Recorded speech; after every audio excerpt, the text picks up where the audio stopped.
desde ayer y que tiene que ver con las columnas del relleno para destilación. Ya un poco nosotros vimos todo el tratamiento general de columnas de relleno. Lo que sí vamos a ver ahora es qué es lo que ocurre cuando se produce en contracorriente. La instalación de los fluidos, como en el caso de la destilación. Para ello nos vamos a conectar ya mismo con un video. Así que aguantemos un poquito. A ver. Eso, ahí estamos entrando.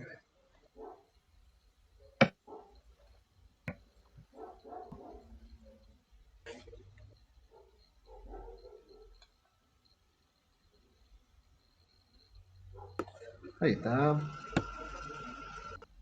Entonces, columna de relleno para destilación y fundamentalmente lo que tiene que ver con las partes.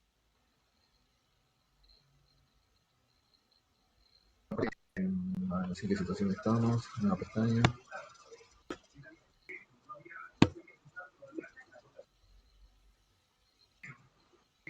Aguantemos un poco que tenemos un problema de velocidad de internet.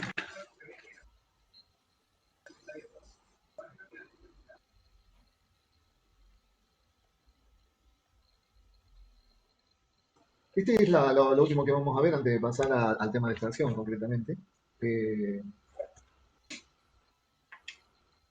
Y fundamentalmente ver cuáles son las ecuaciones que sirven para calcular la altura de una torre de relleno para destilación y que tiene que ver con las unidades de transferencia, la unidad de transferencia por el número de unidades de transferencia. Así es como se define la altura total del relleno.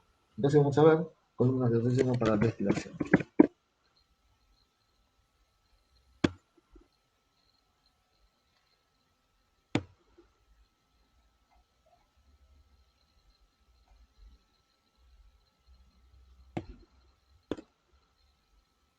Qué largo que está esto, pero bueno.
Bueno, acá están las partes básicas de la torre empacada.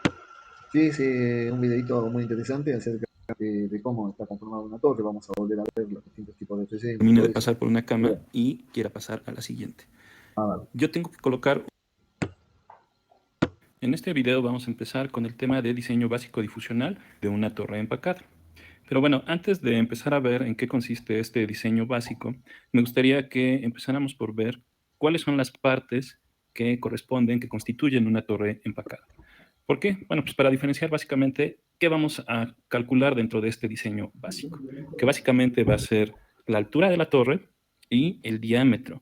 Y vamos a ver cuáles son los parámetros que se involucran en cada uno de esos cálculos. Entonces, como partes fundamentales de una torre, ¿qué tenemos? Obviamente yo aquí ya tengo puestas las cuestiones de las entradas y las salidas de la fase gaseosa y de la fase líquida, con una alimentación a contracorriente, que como ya sabemos son las más comunes en este tipo de operaciones. Aquí tenemos una pequeña vista esquemática de las distintas partes que forman una torre empacada, que básicamente son 5. La primera de ellas se le conoce como eliminador de niebla, y eso está representado en este diagrama con este pequeño dibujo, y bueno, físicamente se ven de esta forma. ¿Para qué sirven estos dispositivos? Básicamente su función es la de eliminar las pequeñas gotas de fase líquida que pueden ser arrastradas por la fase gaseosa cuando ésta sube hasta la parte superior de la torre. Entonces nosotros queremos que el gas salga seco o lo más seco posible, y para eso nosotros usamos este dispositivo que va a atrapar a las pequeñas gotas de líquido que asciendan con el gas y va a hacer que vuelvan a caer, para que todo el líquido pase a través de la columna. Como segundo elemento importante de una torre empacada, nosotros tenemos el distribuidor de líquido. ¿Cuál es su función? Distribuir homogéneamente todo el líquido que entra a la torre, distribuirlo de manera homogénea sobre toda la cama empacada. Recuerdan, como lo vimos en clases pasadas, que esto es muy importante, que el empaque esté totalmente humedecido para que nosotros tengamos una transferencia de masa eficiente. Como tercer elemento de una torre empacada, tenemos en sí las camas de empaque. Como podemos observar en el diagrama que tenemos de este lado, nosotros podemos tener una cantidad dada de camas de empaque. ¿Por qué es necesario hacer esto, distribuir el empaque en distintas camas? Nosotros ya sabemos que los empaques pueden ser de diversos materiales, algunos muy resistentes como el metal y otros con no tan buena resistencia mecánica como los plásticos. Ahora imaginémonos que tenemos una altura de torre o de empaque de 10 metros. ¿Qué va a suceder si yo coloco un empaque de plástico en una sola cama? Vamos a tener 10 metros de empaque de plástico apilado dentro de la torre. ¿Qué va a suceder con el empaque que esté hasta el fondo de esa torre? Pues si la resistencia mecánica de ese plástico no es buena, que normalmente eso sucede sobre todo a altas temperaturas, pues el empaque que yo voy a tener en la base se va a aplastar. ¿Cómo evito esto? Distribuyendo todo el empaque en distintas camas. Y bueno, el número de estas camas va a depender sobre todo de la resistencia mecánica del empaque que estemos usando. Más adelante vamos a ver distintos tipos de empaques, por eso aquí no les presenté ningún dibujo, y vamos a ver cuál es su papel en el diseño, sobre todo en las dos variables que nosotros vamos a calcular, que es el diámetro y la altura. Como cuarto elemento de una torre empacada, nosotros tenemos la rejilla de soporte. Como su nombre lo dice, su función es la de soportar las distintas camas de empaque que yo coloqué adentro de la columna. Ahora, yo tengo varias camas. ¿Qué va a suceder cuando yo termine, bueno, el líquido termine de pasar por una cama y quiera pasar a la siguiente? Yo tengo que colocar un dispositivo que me ayude a colectar todo el líquido presente o que vaya bajando por la columna para luego volverlo a redistribuir. Entonces, como su nombre lo dice, es muy sencillo. Este colector de líquido junta todo el fluido, toda la fase líquida que atravesó una cama a esta altura, para luego pasarla a un distribuidor de líquido adicional. Que ese distribuidor de líquido va a ser la misma función que el de acá arriba, que es de distribuir de manera homogénea la fase líquida en la cama correspondiente. Entonces, estos 5 elementos se pueden repetir n veces, bueno, más bien 4, se pueden repetir n veces a lo largo de la columna dependiendo del número de camas que nosotros tengamos presentes. Entonces, después de esta pequeña introducción de las partes de una torre empacada, vamos a iniciar con la parte importante, que es la hidráulica de una torre empacada y cuáles son los factores que debo de tener en cuenta en el estudio de esta parte. Excelente. Bien. En este video vamos a hablar vamos a continuar y vamos a ver ahora, para recordar nada más, el tema de los empaques. De empaques. Antes de que nosotros empecemos de lleno con la parte de hidráulica de una columna empacada. ¿Por qué es importante hablar antes de empaques? Bueno, no solo su forma y tamaño van a tener Fíjense la influencia en variedad de muchas empaques que cuestiones hay. que suceden Eso dentro de es la importante que ustedes columna, sino bueno, puedan también van a tener una explicarlo, influencia porque directa la sobre las mayoría de caídas estos de se van a encontrar presión en que el vamos a tener en la operación. Hablar de empaques es algo muy complejo que no voy a ahondar aquí con mucha profundidad. Es algo que se sale de las cuestiones que nosotros debemos de abordar en nuestra materia. ¿Por qué? Bueno, porque esto ya es parte del diseño mecánico de la columna. Entonces, aquí que es lo importante que nosotros debamos de observar y de entender de que, bueno, existen una gran cantidad de empaques con distintas formas y materiales. Las formas pueden ir desde las más sencillas, que son las esferas, hasta diseños más complejos, como por ejemplo las teleretas.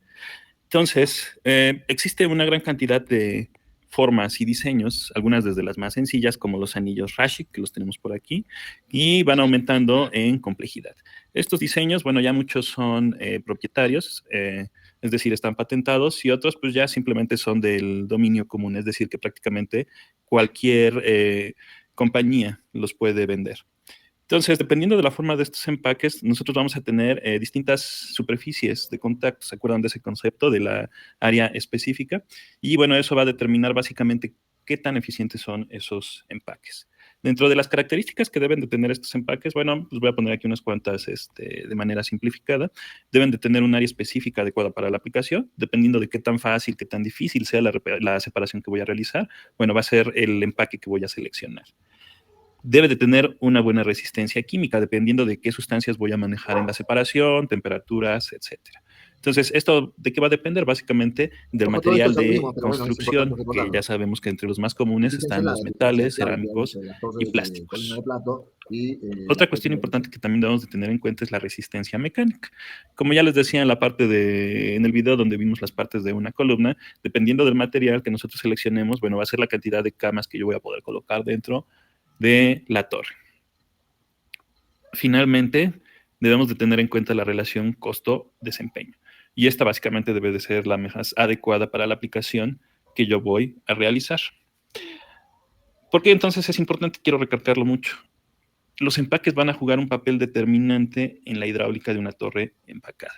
Entonces, nosotros debemos de tener muy en cuenta todos los conceptos, todas las cuestiones a, a considerar para realizar esa selección. Y bueno, esto es algo más o menos complejo. Y simplemente aquí les voy a poner una de tantas consideraciones que se pueden hacer para hacer la selección, ¿no? Entonces, por ejemplo, de esta tabla vamos a ver uno de los empaques más comunes, por ejemplo, los anillos Rashi, ¿no? Que prácticamente los encontramos en cualquier lugar. Y como tal, pues sí, ¿no? Es el diseño más sencillo que se creó, y uno de los primeros. ¿Qué ventajas tiene? Son baratos, pero no es tan eficiente como los otros.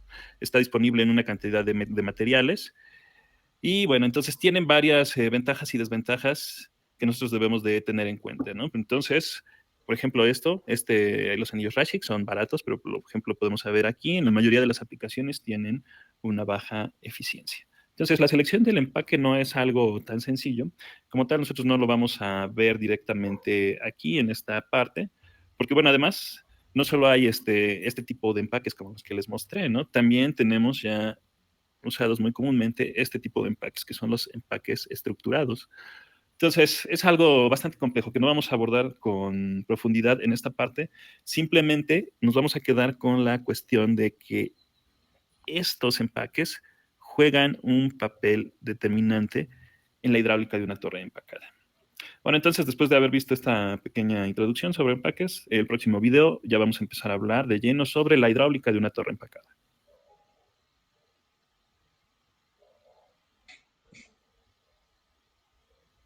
Sí o sí, tenemos que ver operatorio porque funcionalmente son distintos.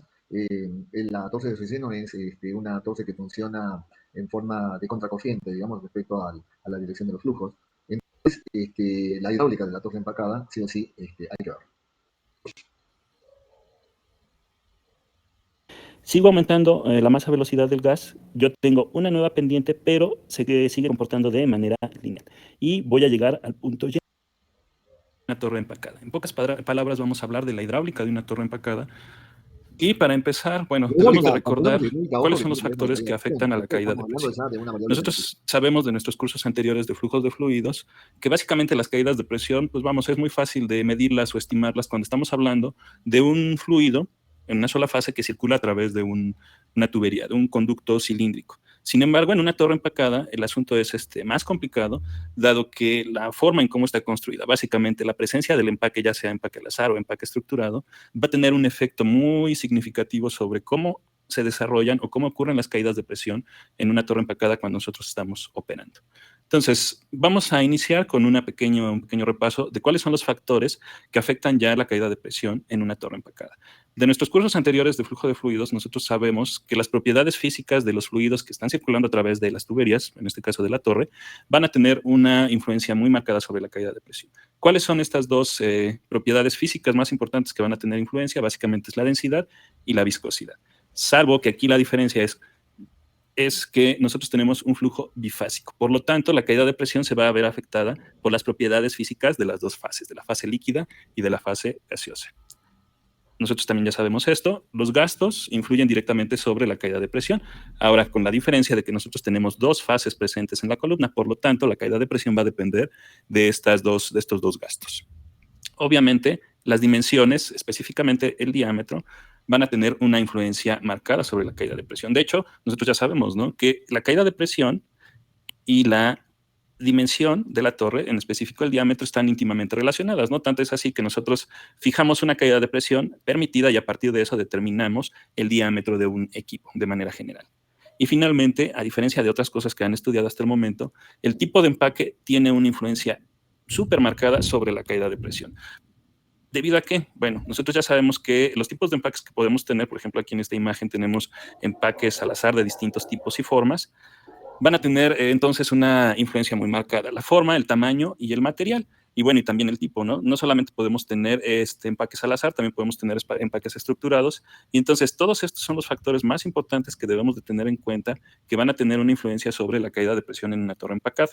Entonces, básicamente la presencia de los empaques y que nosotros estemos manejando dos flujos bifásicos, va a hacer que las caídas de presión se comporten de una manera distinta a lo que hemos estado acostumbrados hasta el momento en sus clases de flujos de fluidos o incluso en otras materias como diseño industrial. Entonces, para empezar a ver cómo afectan todos estos factores sobre la caída de presión, ya tenemos que hablar de la hidráulica de una torre empacada, que es lo que sigue a continuación. Ahora, ¿cómo se comporta la caída de presión en una torre empacada? Para eso necesitamos hacer uso de este diagrama, donde nosotros vamos a graficar las caídas de presión de la fase gas en función de los fluxos másicos o masas velocidades del gas y del líquido. Ahora, este tipo de diagramas ustedes en algún momento en flujo de fluidos los estudiaron o los construyeron, pero a diferencia de este caso, ustedes solo trabajaban con las caídas de presión de una fase en función de la masa velocidad de esa misma fase. Y lo que ustedes debieron de haber obtenido en aquel entonces son gráficas como este tipo, donde la caída de presión se comporta linealmente con respecto a la masa velocidad de la fase. Ahora, ¿cuál es la diferencia con este caso? Nosotros ya tenemos dos fluidos, entonces tenemos una variable adicional que va a estar influyendo en la caída de presión del gas. Ahora, antes de continuar, quisiera hacer una observación de por qué estamos midiendo la caída de presión del gas en vez de medir la caída de presión del líquido. Si regresamos otra vez al diagrama de una torre empacada, ustedes deben de acordarse de qué pasa cuando fluyen las fases a través de la torre. Por ejemplo, en este caso se está alimentando la fase líquida por la parte superior y esta escurre a través del empaque. ¿Qué quiero decir con esto de esto? Que básicamente la fase líquida no forma un flujo continuo a través de toda la torre. Va escurriendo a través de los canales que se forman en el empaque de manera discontinua y entonces eso hace que determinar la caída de presión del líquido sea imposible. Ahora, ¿qué pasa con la fase gas? Entra por la parte inferior y esta sube a través de la torre y sale por la parte superior. La fase gaseosa sí es continua en todo el camino por la torre, entonces determinar su caída de presión es lo más sencillo en este caso. Ahora,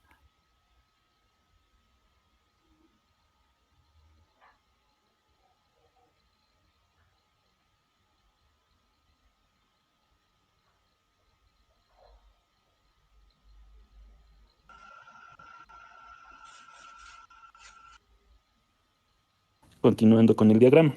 ¿Qué sucede? Bueno, tenemos varios casos. Tenemos 4 casos que básicamente se van a diferenciar por la cantidad de líquido que hay dentro de la torre. Entonces, empecemos con el caso A, que es el caso que tenemos cuando el empaque está seco. ¿Eso qué quiere decir? Que solo tenemos una fase, un fluido dentro de la torre, por lo tanto, nosotros vamos a observar el comportamiento de la caída de presión similar a lo que estamos acostumbrados, una simple caída lineal. Ahora, el siguiente caso, el caso B, tenemos un empaque húmedo. ¿Esto qué quiere decir? Yo alimento líquido por la torre, dejo que el empaque se empape, se humedezca y quito el flujo de la fase líquida. ¿Qué va a pasar con la caída de presión? Se va a seguir comportando de manera similar al caso del empaque seco, va a existir simplemente una caída lineal, pero ahora las caídas de presión, si nosotros lo analizamos a una misma masa velocidad del gas, van a ser ligeramente mayores. ¿Por qué es esto? Bueno, nosotros sabemos que la caída de presión, pues básicamente depende del área de flujo disponible por la cual está atravesando el fluido. Cuando yo ya tengo un empaque húmedo, esta área de flujo disminuye ligeramente porque parte del área está ocupada por el agua que está rodeando a los empaques. Entonces, hasta aquí no hay ningún problema, son las caídas de presión similares a lo que ya hemos estudiado en flujo de fluidos. Pero ahora, ¿qué pasa cuando yo ya tengo alimentado en mi torre gas y líquido? Empecemos con el caso de baja velocidad másica de líquido o flujo másico de líquido, que es este caso C. ¿Qué va a suceder? Dado que yo ya tengo un área de flujo disponible para el gas menor debido a la presencia de líquido, nosotros, si analizamos esto a una misma masa velocidad del gas, yo voy a observar que tengo una caída de presión menor. Como les decía, derivado de que ya existe un área de flujo menor disponible para el gas. ¿Qué observamos? Nosotros observamos que a bajas velocidades del gas, yo voy a tener un comportamiento lineal muy parecido a lo que estoy observando con el caso del empaque seco. Pero va a llegar un momento en un valor dado de masa velocidad del gas donde yo voy a observar un cambio dependiente. Esto siempre sucede en cualquier torre empacada con flujo bifásico. sigo aumentando la masa velocidad del gas, yo tengo una nueva pendiente, pero que sigue comportando de manera lineal. Y voy a llegar al punto Y. ¿Qué pasa en este punto Y? Nosotros lo podemos observar claramente en esta gráfica. ¿Qué sucede con la caída de presión en el gas? Con un aumento insignificante de la masa velocidad del gas, la caída de presión en la fase gaseosa se dispara de manera extraordinaria. Y esto también lo podemos seguir observando cuando yo aumento la masa velocidad del gas. Obviamente las caídas de presión del gas para una misma masa velocidad de este fluido aumentan derivado de la disminución del área de flujo disponible derivado de la presencia del líquido. Yo vuelvo a observar que conforme aumento la masa velocidad del gas, llego a un punto X, que este punto X es conocido como el punto de carga. Sigue aumentando el flujo del gas, la masa velocidad del gas, la caída de presión sigue aumentando de manera lineal y llegamos otra vez a otro punto Y, donde un pequeño aumento en la masa velocidad del gas causa un aumento exponencial muy grande de la caída de presión del gas. Entonces, básicamente, nosotros podemos observar que tenemos bien definida una zona delimitada por esos dos puntos, que, como les había comentado, son conocidos como el punto de carga para el punto X, y el punto Y es conocido como el punto de inundación. Este punto de inundación es precisamente, ¿cómo lo vamos a identificar? Precisamente con el aumento muy grande de la caída de presión con una variación mínima de la masa velocidad del gas. Entonces, como pueden observar, aquí tenemos perfectamente bien definida una zona, que básicamente dentro de esta zona nosotros vamos a tener la zona donde vamos a operar nuestra torre de absorción o de agotamiento. ¿Por qué? Bueno, hay varias explicaciones, pero una de las más importantes es por qué no operamos en esta zona. En esta zona, por debajo del punto de carga, la transferencia de masa no es del todo eficiente, por un lado. Y por el otro, también podemos decir que yo estoy usando la torre de manera ineficiente, es decir, está subutilizada. Entonces, derivado de este comportamiento hidráulico de la torre, yo puedo definir perfectamente una zona de operación que vamos a conocer como la zona de carga. Primero, para eso, nosotros tenemos que introducir el concepto de factor de inundación. ¿Qué va a ser ese factor de inundación? Va a ser la relación entre la masa velocidad de operación o flux de operación entre el flux de inundación. Que el flux de inundación va a ser el valor de flux que yo voy a tener en el punto Y. ¿Qué valores va a tener ese factor de inundación? Obviamente sus valores pueden ir entre 0 y 1, pero los valores recomendados que nosotros vamos a usar van a estar entre 0.6 y 0.8. Entonces, este intervalo de valores va a ocasionar que yo tenga perfectamente bien definida una zona que vamos a conocer como la zona de carga. Entonces, esto va a ocasionar que yo tenga aquí una zona recomendada de operación que vamos a conocer como la zona de carga. ¿Cuál es el mejor valor que yo voy a usar para el factor de inundación? Bueno, eso queda establecido por criterios de operación. Nosotros vamos a encontrar estos valores de recomendados normalmente en algunos libros, en algunos manuales de diseño de torres empacadas.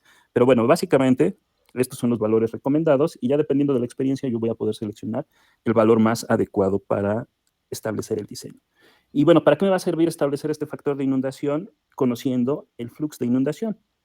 Pues bueno, yo a partir de esos datos puedo sin ningún problema sacar el valor del flux recomendado de operación. ¿Cómo lo vamos a hacer? Vamos a establecer entonces los pasos para obtener ese factor de inundación, ese diámetro utilizando datos de inundación. El primer paso de esto es obtener el flux de operación. ¿Cómo lo vamos a hacer? Despejando de la ecuación de arriba, nosotros vamos a obtener el flux de operación, utilizando el flux de inundación y el factor de inundación. Con ese flujo, el siguiente paso va a ser calcular el área de flujo utilizando esta fórmula muy sencilla que básicamente va a consistir en utilizar el gasto de operación que yo ya debí de haber obtenido de mi balance y dividirlo entre el flujo de operación. Entonces, con esta división yo voy a obtener el área de flujo necesario para realizar el diseño. Aquí, como una nota a este punto, yo debo de tener mucho cuidado con los gastos que voy a utilizar. Nosotros ya sabemos que básicamente puedo tener 4 gastos bien definidos en una torre. 2 gastos de fase líquida y 2 gastos de fase gaseosa. Ahora, ¿cuál de los gastos voy a utilizar? ¿Gastos en la base o gastos en el domo? Eso básicamente va a depender de la operación que yo esté realizando. Y como regla general siempre se van a utilizar los gastos mayores, que dependiendo de la operación que yo esté realizando, se van a encontrar en la base para absorción o en el domo para agotamiento. Ahora, ¿qué gasto de operación voy a utilizar? Ese gasto de operación, pues bueno, va a depender de los datos de inundación. ¿Eso qué quiere decir? Si yo tengo un flujo de inundación de la fase líquida, voy a utilizar un gasto de fase líquida. Si yo tengo un flujo de inundación de la fase gaseosa, voy a utilizar un gasto de operación de la fase gaseosa. Ok, ya teniendo esa área de flujo, simplemente lo que resta es calcular el diámetro utilizando la fórmula correspondiente para el área en un cilindro, en una sección transversal cilíndrica. Entonces, de esta forma, utilizando datos de operación, yo puedo llegar hasta el cálculo del diámetro. ¿De qué va a depender entonces todos estos datos que yo les estoy poniendo aquí? Básicamente van a depender del tipo de empaque que yo voy a estar utilizando. Por ejemplo, aquí tengo una gráfica de un empaque, una silleta Intalox, donde yo puedo ver ya los datos reales de caídas de presión en función de los fluxos. Entonces, el punto de inundación es el punto donde yo observo un cambio de pendiente muy dramático. Normalmente en la práctica es relativamente sencillo observar el punto de inundación. Ustedes, si ponemos atención a este diagrama, básicamente el punto de inundación está aproximadamente en esta zona, en este diagrama. Ahora, ¿qué pasa con el punto de carga? El punto de carga es un poco más difícil de observar. Si ustedes le ponen atención a este diagrama, pues es un poco complicado observar el punto de carga en todas las gráficas, en todas las líneas. Entonces, por eso es que siempre se utiliza para el cálculo del diámetro el punto de inundación, que está en la parte superior. Ok, entonces con esto damos por concluida la parte de hidráulica de una torre empacada.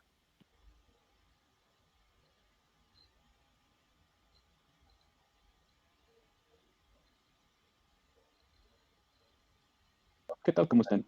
En este video vamos a hablar sobre las ecuaciones para el cálculo de altura de empaque mojado en una torre de absorción o agotamiento.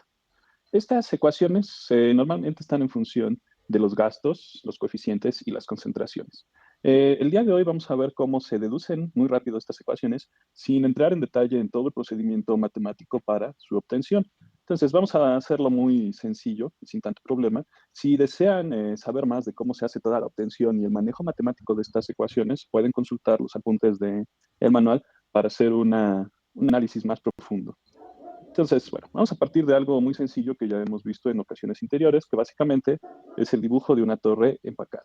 Entonces, nosotros ya sabemos que vamos a considerar siempre alimentaciones en contracorriente. Por la parte superior vamos a alimentar el líquido, va a descender y va a salir por la base. Y esos flujos los vamos a llamar L2 y L1 respectivamente, y van a ser flujos molares. Ok, el gas entra por la base, asciende por toda la torre y sale por el domo. Y sus respectivos gastos molares van a ser G1 y G2. Entonces, para hacer este análisis de las ecuaciones de altura, vamos a plantear básicamente una pequeña sección de la torre de empaque, básicamente, de forma que sea solamente un punto diferencial. ¿Por qué vamos a hacerlo así? Porque básicamente las ecuaciones de altura son ecuaciones diferenciales que van a estar en función de la concentración. Entonces, ¿qué sucede en ese pequeño punto? Esto ya lo habíamos visto anteriormente. Ya sabemos que tenemos en contacto sobre la superficie del empaque la fase líquida. Pegada a esa fase líquida tenemos la fase gaseosa, que van a estar identificadas con sus respectivas concentraciones. La concentración en el seno de la fase líquida lo vamos a expresar en fracciones en esta ocasión. Fracción mol de A en la fase líquida y su respectiva concentración de equilibrio en la fase gas. Y de este lado, bueno, obviamente sus concentraciones correspondientes. ¿Qué falta por hacer en este pequeño esquema que tenemos aquí? Básicamente no hemos definido el sentido de la transferencia, es decir, no hemos definido qué operación unitaria vamos a estar realizando. Entonces, simplemente porque así lo vamos a querer, vamos a establecer el sentido de la transferencia de esta forma. Lo que definimos fue una operación de absorción. Entonces, vamos a escribirlo aquí, absorción. ¿Qué más podemos empezar a definir? Bueno, nosotros del balance de masa y equilibrio ya sabemos cómo van a estar relacionadas las distintas flujos del componente de interés en este caso. Bueno, ¿qué tenemos aquí? Lo que yo estoy quitando de la fase gaseosa va a ser la cantidad transferida y esa a su vez va a ser igual a la cantidad de A que recibe la fase líquida. Si yo hablo en términos generales como flujos normales, yo no puedo establecer una igualdad entre estos tres términos, pero bueno, aquí no pierdan de vista que estamos haciendo un análisis diferencial. Entonces, ¿qué va a pasar? Si yo establezco las cantidades diferenciales de esto, ¿qué implica? Esto es el cambio en GA. Ese cambio en GA va a ser igual al cambio en en la cantidad transferida y ese cambio va a ser igual a la diferencial de LA.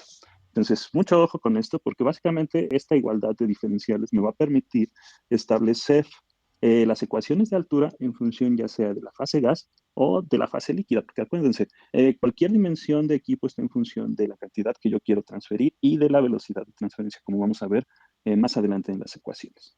Empecemos entonces con la siguiente consideración. En ese punto de la torre que ya hemos definido, la cantidad transferida de A depende de la velocidad de transferencia. En otras palabras, depende del coeficiente de transferencia de masa y la diferencia de concentraciones correspondiente. Que si nosotros lo escribimos en forma de ecuación, queda de esta forma.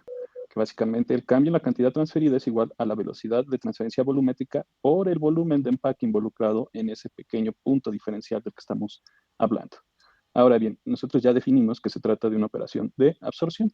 Entonces, yo puedo escribir sin ningún problema lo siguiente. Entonces, ya esto ya lo habíamos considerado, esta primera parte, que cualquier cambio en la cantidad de A en la fase gaseosa va a ser igual a cualquier cambio en la cantidad transferida. Y de acuerdo a lo anterior, es igual a la velocidad de transferencia volumétrica por el volumen. Entonces, tomando en cuenta que la velocidad de transferencia volumétrica la podemos obtener a partir de los coeficientes, en este caso, un coeficiente global, multiplicada por la diferencia de concentraciones asociada, que en este caso es respecto al equilibrio. Ahora bien, nosotros sabemos que una columna tiene una sección transversal constante, básicamente es un cilindro. Entonces, el volumen yo lo puedo poner en función del área de flujo y de la altura, quedando la ecuación de la siguiente forma, que básicamente estoy cambiando esta diferencial de volumen por el área, que es constante, por una diferencial de altura. Entonces, esta ecuación es básicamente la ecuación diferencial que yo voy a integrar para obtener la altura de la torre. Y básicamente es una ecuación diferencial de variables separables, que yo la puedo poner de esta forma. Entonces, para llegar a esta ecuación, bueno, hay que hacer varias consideraciones que yo voy a dejar fuera en este video, pero bueno, si quieren saber cuáles son, pueden consultar las notas correspondientes. Entonces, analizando esta ecuación, podemos observar que básicamente nos queda en función de la altura y de la diferencial de concentraciones. Cada uno de estos términos, bueno, hay que analizar, ¿no? Por ejemplo, el gasto total de la fase gaseosa depende de la concentración. ¿Eso qué quiere decir? Que este gasto no es constante a lo largo de toda la torre. Eso ya lo habíamos visto desde que empezamos a plantear los balances de masa. Obviamente, todos estos términos es obvio que dependen de la concentración. Ahora, este coeficiente también depende de la concentración, o otra forma de decirlo es que este coeficiente tiene un valor diferente en cada punto de la torre. Entonces, tomando en cuenta eso, yo tengo que hacer varios trucos matemáticos para dejar afuera algunas variables, fuera de qué, de la integración que voy a realizar. De esta forma yo voy a simplificar enormemente la resolución de esta ecuación diferencial. ¿Y cómo lo voy a hacer? Bueno, vamos a poner la ecuación ya completa, ya integrada, y básicamente, ¿qué estoy haciendo? Una forma muy sencilla, ¿se acuerdan de otras materias? Para volver independiente una variable de una diferencial, yo lo que puedo hacer es considerar un valor promedio. De esta forma, yo puedo dejarlo fuera de la ecuación de la integración sin ningún problema.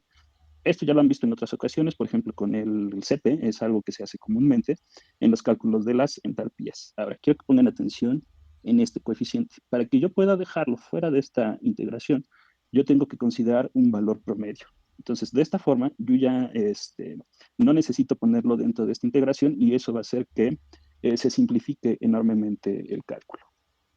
En esta ecuación todavía podemos hacer una simplificación adicional. Si observamos estas medias logarítmicas, nosotros podemos simplificarlas todavía un poco más.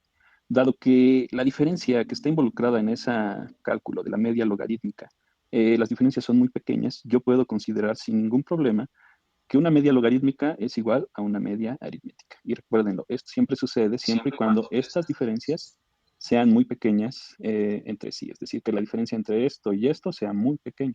Entonces, tomando en cuenta esa consideración, yo puedo simplificar la ecuación de arriba a lo siguiente, que básicamente esta sería la ecuación final que yo voy a utilizar para el cálculo de la altura en una operación de absorción, utilizando datos de la fase gaseosa en unidades de fracción mol. Si observamos esta ecuación, yo puedo ver que básicamente tengo dos términos, un término constante y un término integral. Es muy común que nosotros recurramos a una simplificación que siempre se escribe, y la ecuación anterior puede resumirse simple y sencillamente a lo siguiente.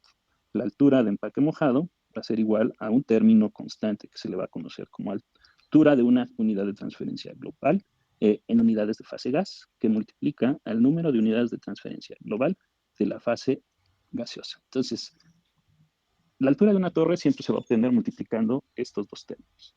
Por lo tanto, tenemos que empezar a practicar los métodos numéricos para resolver este tipo de integrales, ya que dada su estructura es un poco complicado resolverlo de manera analítica.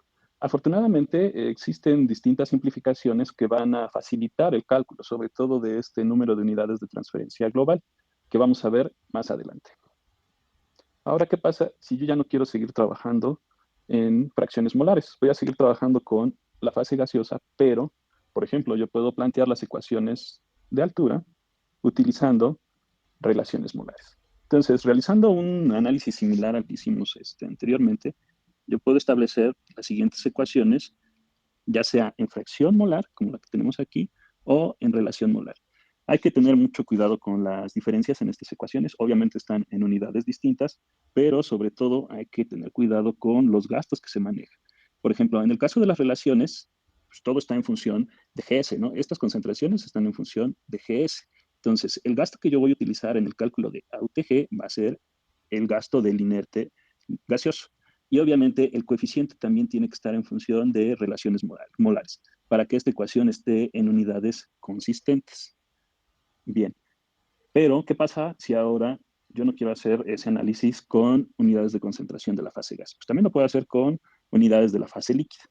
Y yo también puedo establecer que la altura va a ser resultado de multiplicar una altura de una unidad de transferencia, pero ahora con unidades de fase líquida por el número de unidades de transferencia global en unidades de fase líquida. Antes de continuar, quisiera hacer una observación. Esta altura en unidades de fase líquida no es igual a esta altura en unidades de fase gaseosa y por lo tanto este número de unidades de transferencia en unidades de fase gas tampoco va a ser igual a este número de unidades de transferencia. Pero ¿qué va a pasar? La multiplicación de estos números en las mismas unidades nos va a dar la misma altura. ¿Por qué? Porque independientemente de qué unidades de concentración en función de qué fase, yo estoy realizando la misma operación, ¿no? Entonces, la altura tiene que ser la misma, independientemente de qué ecuaciones utilice, si ecuaciones de fase líquida, ecuaciones de fase gas o incluso si yo utilizo unidades de concentración distinta. Muy bien, habiendo aclarado eso, aquí están las ecuaciones correspondientes en fracción mol y la ecuación correspondiente en relación mol. Aquí nada más les hace falta, esto es una multiplicación, hay que tener mucho cuidado con eso. Y básicamente estas son las 4 ecuaciones que yo voy a utilizar para el cálculo de la altura. Entonces, como les decía, los términos que principalmente se simplifican son los términos de NUTG, que son los términos integrales. Y esa simplificación se hace con base en considerar soluciones diluidas. Para soluciones diluidas, entonces, el término de NUTG se puede aproximar con el uso de una media logarítmica de los potenciales a la transferencia de masa, que se acuerdan que habíamos establecido que era precisamente esa diferencia de concentraciones entre la concentración de operación y la concentración de equilibrio correspondiente. Entonces, como podemos observar, el término de NUTG se simplifica enormemente y eso va a hacer que los cálculos también se simplifiquen de una manera sobresaliente. Recordemos cómo calculamos esa media logarítmica. Nosotros vamos a calcular la media logarítmica, como ya estamos acostumbrados, tomando en cuenta el potencial en la base y el potencial en el DOM, en las unidades correspondientes. Esta ecuación que estoy poniendo aquí es en fracción mol de la fase gaseosa. ¿Cómo queda en función de relaciones molares? Queda muy similar, igual la media logarítmica es similar, pero en las unidades correspondientes. ¿Qué pasa con las unidades en fase líquida? Pues queda muy similar. Yo sigo teniendo que Z es una multiplicación de AUTG por NUTG en la fase líquida, en la fase gas queda similar, y las ecuaciones de la fase líquida correspondiente son las siguientes. Entonces, como podemos observar, estas ecuaciones son bastante más sencillas, nos permiten aproximar el cálculo de la altura con bastante precisión en el caso de soluciones diluidas. En el caso de las ecuaciones de fase líquida, la media logarítmica se calcula de manera similar a lo que tenemos acá arriba, pero obviamente utilizando las concentraciones correspondientes de la fase líquida. Ahora se preguntarán, ¿qué ecuación vamos a utilizar en agotamiento? Bueno, de la misma forma que las ecuaciones de la resistencia total, ¿se acuerdan de eso? Se pueden utilizar tanto en absorción como en agotamiento.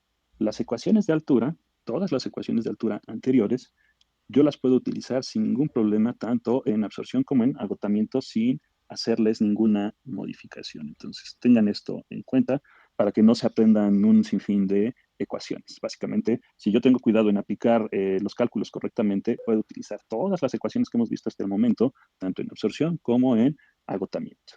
Bueno, finalmente nos queda una última simplificación, que no es muy común encontrar en libros de texto, pero aún así proporciona muy buenos resultados y es la que nosotros vamos a estar usando a lo largo del curso. Esta simplificación ahora involucra a UTG. ¿Cómo va a quedar entonces ahora las ecuaciones? Vamos a tomar de ejemplo las ecuaciones de la fase gaseosa y cabe aclarar que esta simplificación solo aplica en fracciones molares, para que tengan cuidado con esto. De todos modos, en relaciones molares no hay mucha simplificación, ya que la ecuación es todavía más sencilla. Entonces, ¿cómo se usa esta simplificación para AUTG? Yo voy a usar el gasto mayor con la concentración menor.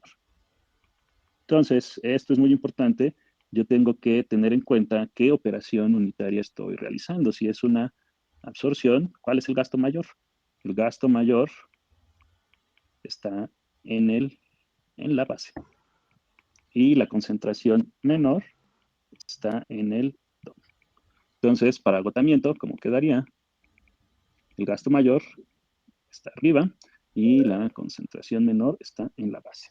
Entonces, hay que tener en cuenta estas consideraciones para aplicar esta simplificación y de la misma forma que yo lo tengo para la fase gaseosa, también lo tengo para la fase líquida. Recuerdan que esto siempre aplica en relaciones molares. Entonces, es la misma consideración. Yo tengo aquí que usar el gasto mayor y aquí la concentración menor. Y eso entonces va a depender de qué operación. Si es absorción, el gasto mayor va a ser L1 y la concentración menor XA2. Y en agotamiento va a ser lo contrario, es decir, L2 y XA1. Con estas simplificaciones entonces terminamos todo lo referente a las ecuaciones para el cálculo de la altura en una operación de absorción o agotamiento. Y también básicamente finalizamos con todos los temas que vamos a ver en la parte de diseño básico difusional. Muy bien, chicos. Es bastante sencillo el tema de calcular la altura de una torre de refrigerio, ¿no? Bueno, yo lo que quería ahora era largar. En el video de hoy vamos a hablar sobre un pequeño resumen del diseño básico de las torres empacadas. Esto con el fin de que vamos a estar un poco más claro. Yo lo que quería ahora es ya pasar al tema siguiente, que es el tema de extracción, la operación unitaria denominada extracción. Pero me parece que, dada la hora, deberíamos dejarlo para el jueves que viene. De todos modos, ustedes van a avanzar recién con destilación, y lo más probable que con destilación y con número de platos, y ver un poco el cálculo con McEntee. Yo diría que acá lo dejemos. En todo caso, si hay alguna pregunta, me la hacen, y si no, bueno, buen fin de semana, y nos estamos viendo el jueves que viene. Bueno, chicos, dejo de grabar en este instante entonces.